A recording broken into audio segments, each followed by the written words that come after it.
Skargaroth fell onto the house of Guthix, which led to the death of his daughter, Argi. Guthix took the Elder Sword and stabbed Tusker in the eye. Then he turned to Skargaroth and stabbed him in the back, killing him. This action led to Guthix's ascension.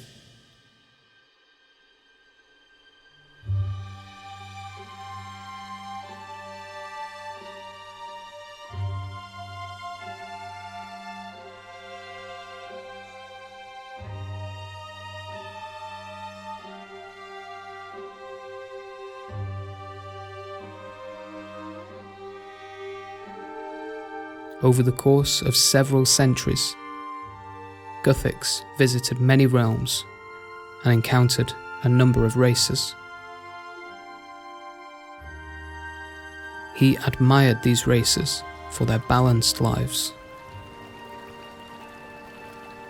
He happened upon a unique world, which he saw as a world of divine beauty and fabulous magic. A realm of wild nature. This world was Renmark.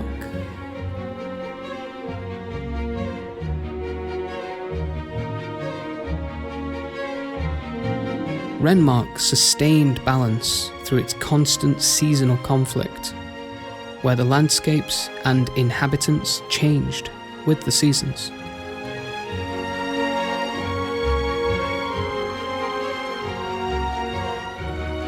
However, the planet was being drained of its power by a corrupt, bloated parasite, Myr. Myr fed on the world of Renmark. Guthix endeavoured to uproot this evil with the Elder Sword in an attempt to save the world. But it went dreadfully wrong. He shattered the world of Renmark, and, consequently, set Myr free. Now, the 4 largest fragments of Renmark are the Land of Snow, the Land of Sunlight, the Land of the Glades, and the Land of the Harvest. Ever since, Guthix has suffered in remorse for having separated the inhabitants and for having fragmented the world of Renmark.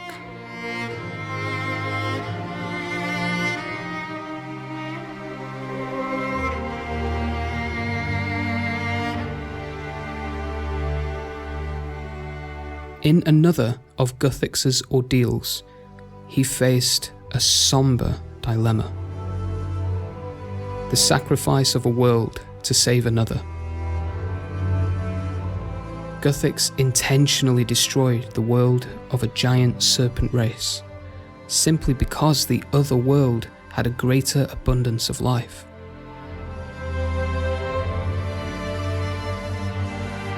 However, he salvaged 2 eggs from the destroyed planet. Only one of the eggs survived. From that egg, Juna was born, making her the last of her species.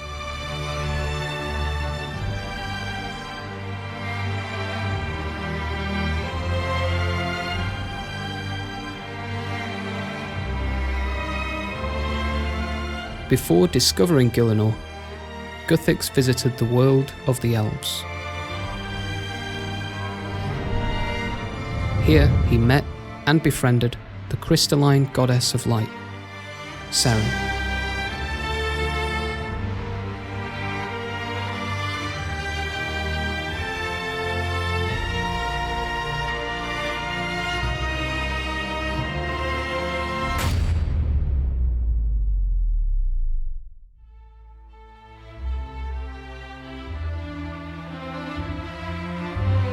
Gielinor, the last creation of the Elder Gods, was discovered by the god of balance, Guthix. He came across Gielinor while he was travelling the realms with the Elder Sword. When he found it, he believed it to be perfect. Gielinor, where more of the 12 Elder artifacts lie.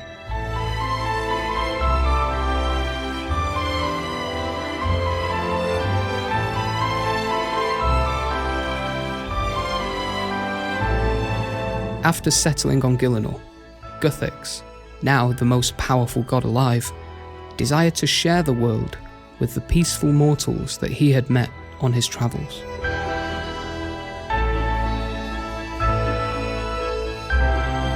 And so, he created the World Gate, or, as he called it, the Portal of Life.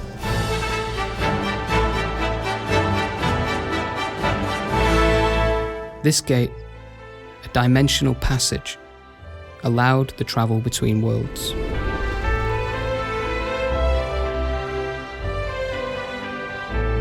Guthix invited Seren to Gielinor. After arriving, she found a clearing in the forests of Isafdar, where she built the Tower of Voices, before bringing her elves from their homeworld of Tardiad.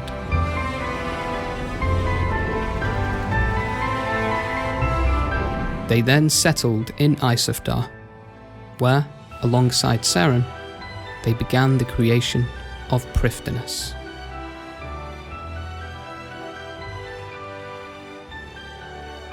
The other races to inhabit the plains of Gielinor were humans, cats, ents, moss giants, dwarves, gnomes, fairies, sheep, and others.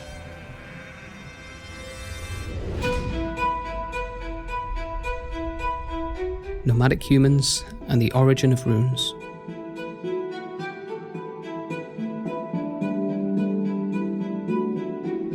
As the human race came through the portal, they were greeted by Guthix and were instructed to live in balance with the world around them. The humans spent most of the First Age nomadically, exploring their new realm.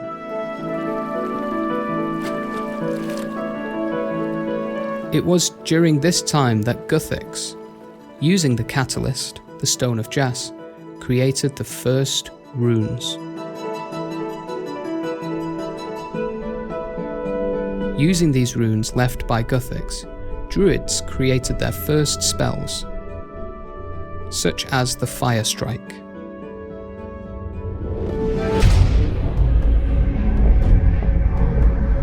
Ubusk, uncovered and conquered.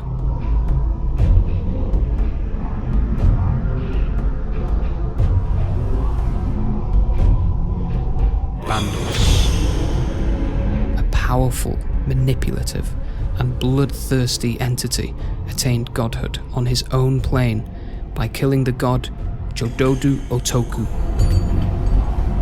Bandos killed this god with the Spear of Annihilation.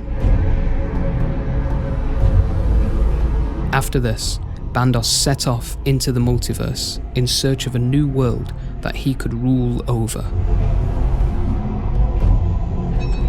He came across the prosperous realm of Ubusk. Ubusk is a plane within the multiverse that is separate from Gielinor. It is the home world to peaceful species, including goblins, ogres, and orcs. They lived in primitive tribal communities as hunter-gatherers. Bandos was appalled by their way of life and proceeded to teach them metalwork, agriculture, and combat. They became his loyal soldiers. A culture developed centered around the worship of Bandos, where prowess in battle was the prime attribute that the Bandos followers sought after, a tournament was created for this. This tournament, known as the TzHaar tournament, also served as personal amusement for bandos to savour.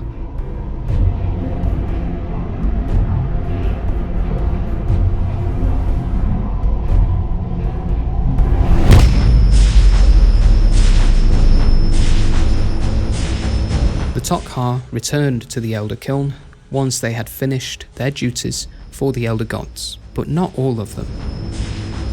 Some chose to remain within the mountain outside of the kiln, tunneling through it to create cities and mazes. Those that did this became the TzHaar. The TzHaar resent the TzHaar, believing their actions to be unnatural, weak, and against their purpose. The TzHaar used the tunnels to maintain the heat of the volcano for their own purpose. Over the ages, the TzHaar cooled the volcano to try to force the TzHaar to return to the Elder Kiln. But the TzHaar had evolved. They had adapted to their new environment, and the TzHaar's plan failed.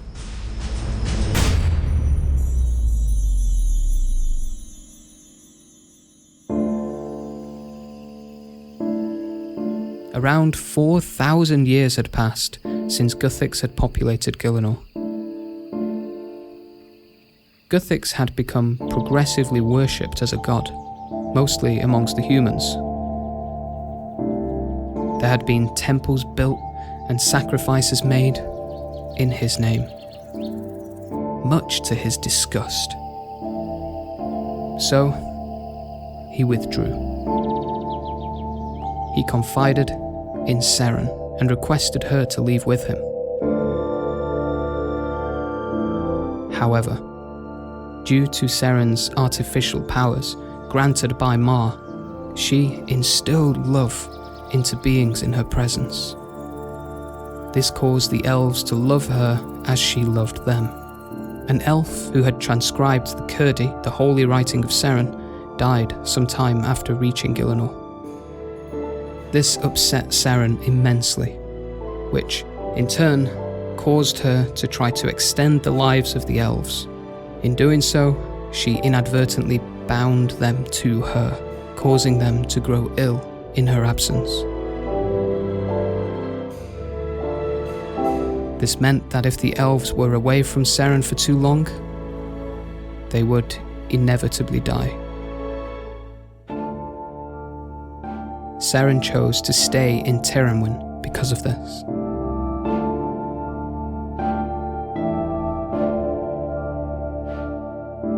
Believing Seren was also leaving, Guthix buried himself deep underground, where he fell into a deep slumber.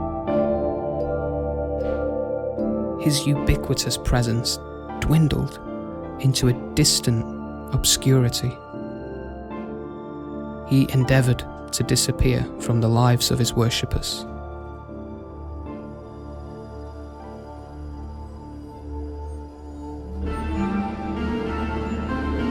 Without gods for the inhabitants of Gielinor to worship, they turned their devotions to the Colossi.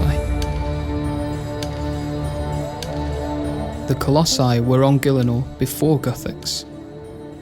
On Gielinor, the areas strongest in anima are called nexuses. Before Gielinor was discovered by Guthix, the anima wasn't being constantly drained by all manner of beings, and so nearby animals became so infused with the anima from the nexuses that they spontaneously ascended. This created the Colossi, such as Araxi, Seriu, Valuta, Fiara, and Lornob. The Colossi existed in relative harmony with Guthix, but were now able to be idolized. With Guthix asleep, the First Age was coming to its end.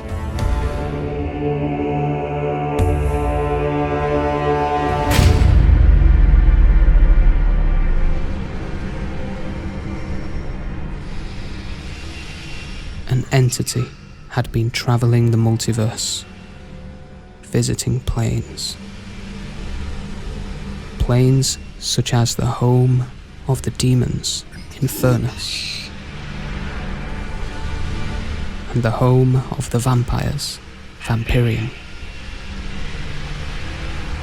This entity navigated the path that the Elder Gods had taken, known as the Elemental Planes. This entity encountered ascended mortals, other gods. This entity attempted to recruit these gods to its cause, but was declined by them and their followers alike.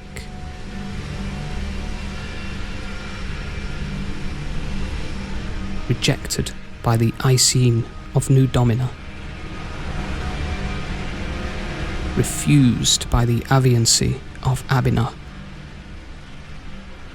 This entity would not give up here, for he was the son of an elder god.